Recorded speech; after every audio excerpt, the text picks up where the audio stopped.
নামেই নদী নামেই গতি নামেই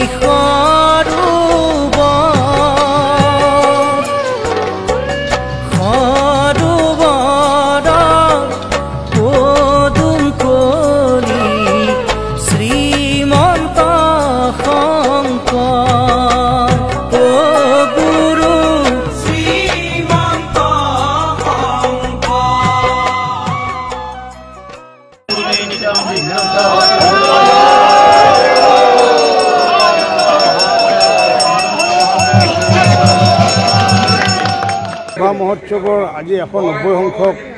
সভাৰ আয়োজন কৰিছে আৰু উদ্বোধক হিচাপে মই আজি উদ্বোধন কৰিছোঁ আৰু কৰি সমগ্ৰ মাখিবাহা অঞ্চলৰ লগতে টিহু অঞ্চলৰ ৰাইজৰ লগতে সমগ্ৰ অসমৰ ৰাইজৰো মংগল কামনা কৰিছোঁ আৰু মই অসমবাসী ৰাইজক মই স্থানীয় বিধায়ক হিচাপে আহ্বান জনাইছোঁ যে যাতে মাখিবাহা সভালৈ যদি সময় পায় এবাৰ যাতে সকলোৱে আহে কাৰণ মাখিবাহা সভা এটা ঐতিহ্যমণ্ডিত আমি আমাৰ নহয় আগৰ আমাৰ 3টা 4টা জেনেৰেশ্যনৰ পৰা চলি আহিছিলে আৰু এই মাখিবাহা সভাৰ যি আধ্যাত্মিকতাৰ লগতে যি পবিত্ৰতা এই পবিত্ৰতা নিশ্চিতভাৱে আমি চাবলগীয়া আৰু লগতে নিশ্চিত ওপৰত মেলাও আছে গতিকে মেলা আৰু আধ্যাত্মিকতাৰ সংযোজন ঘটাই মাখিবাহা ৰাইজে যি পূৰ্বৰ দৰে যি এই সভা মহোৎসৱ চলাই আহিছে তাৰ কাৰণে মই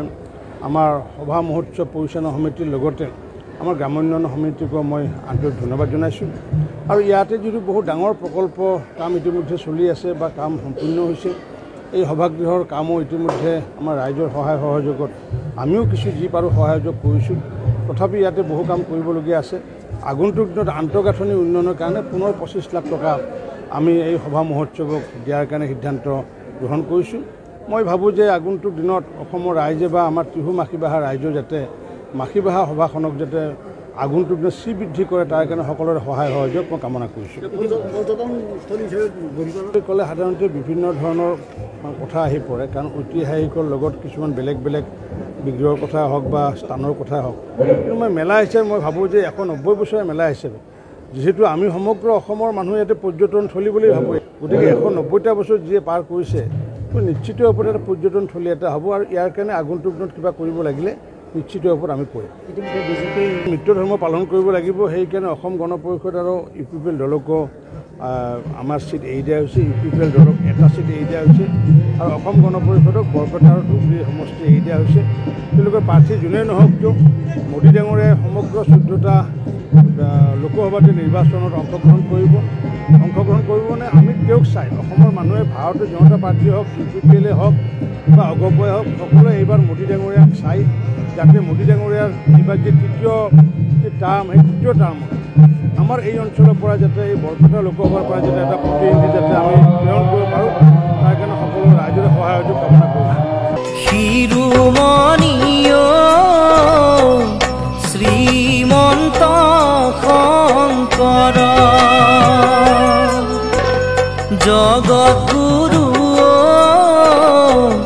ভকত বান্ধৱ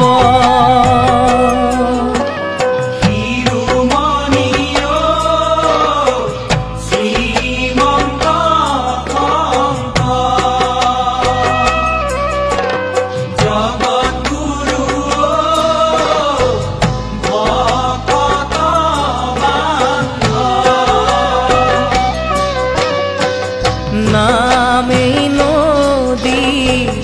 নামেই গতি নামেই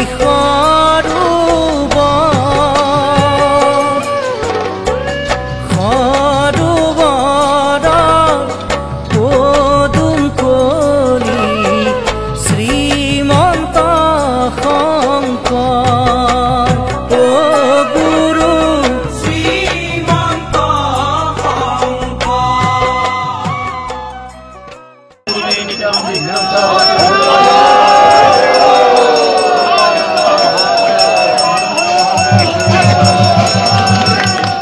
সভা মহোৎসৱৰ আজি 190 সংখ্যক সভাৰ আয়োজন কৰিছে আৰু উদ্বোধক হিচাপে মই আজি উদ্বোধন কৰিছোঁ আৰু কৰি সমগ্ৰ মাখিবাহা অঞ্চলৰ লগতে টিহু অঞ্চলৰ ৰাইজৰ লগতে সমগ্ৰ অসমৰ ৰাইজৰো মংগল কামনা কৰিছোঁ আৰু মই অসমবাসী ৰাইজক মই স্থানীয় বিধায়ক হিচাপে আহ্বান জনাইছোঁ যে যাতে মাখিবাহা সভালৈ যদি সময় পায় এবাৰ যাতে সকলোৱে আহে কাৰণ মাখিবাহা সভা এটা ঐতিহ্যমণ্ডিত আমি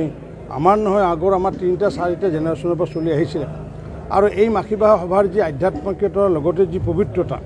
এই পবিত্ৰতা নিশ্চিতভাৱে আমি চাবলগীয়া আৰু লগতে নিশ্চিত ওপৰত মেলাও আছে গতিকে মেলা আৰু আধ্যাত্মিকতাৰ সংযোজন ঘটাই মাখিবাহা ৰাইজে যি পূৰ্বৰ দৰে যি এই সভা মহোৎসৱ চলাই আহিছে তাৰ কাৰণে মই আমাৰ সভা মহোৎসৱ পৰিচালনা সমিতিৰ লগতে আমাৰ গ্ৰামোন্নয়ন সমিতিকো মই আন্তৰিক ধন্যবাদ জনাইছোঁ আৰু ইয়াতে যিটো বহুত ডাঙৰ প্ৰকল্প কাম ইতিমধ্যে চলি আছে বা কাম সম্পূৰ্ণ হৈছে এই সভাগৃহৰ কামো ইতিমধ্যে আমাৰ ৰাইজৰ সহায় সহযোগত আমিও কিছু যি পাৰোঁ সহযোগ কৰিছোঁ তথাপি ইয়াতে বহু কাম কৰিবলগীয়া আছে আগন্তুক দিনত আন্তঃগাঁথনি উন্নয়নৰ কাৰণে পুনৰ 25 লাখ টকা আমি এই সভা মহোৎসৱক দিয়াৰ কাৰণে সিদ্ধান্ত গ্ৰহণ কৰিছোঁ মই ভাবোঁ যে আগন্তুক দিনত অসমৰ ৰাইজে বা আমাৰ ত্ৰিহু মাখিবাহা ৰাইজৰ যাতে মাখিবাহা সভাখনক যাতে আগন্তুক দিনত শ্ৰীবৃদ্ধি কৰে তাৰ কাৰণে সকলোৰে সহায় সহযোগ মই কামনা কৰিছোঁ ক'লে সাধাৰণতে বিভিন্ন ধৰণৰ কথা আহি পৰে কাৰণ ঐতিহাসিকৰ লগত কিছুমান বেলেগ বেলেগ বিগ্ৰহৰ কথা হওক বা স্থানৰ কথাই হওক কিন্তু মই মেলা হিচাপে মই ভাবোঁ যে 190 বছৰীয়া মেলা হিচাপে যিহেতু আমি সমগ্ৰ অসমৰ মানুহ ইয়াতে পৰ্যটনথলী বুলি ভাবোঁ গতিকে 190টা বছৰ যিয়ে পাৰ কৰিছে নিশ্চিত ওপৰত এটা পৰ্যটনথলী এটা হ'ব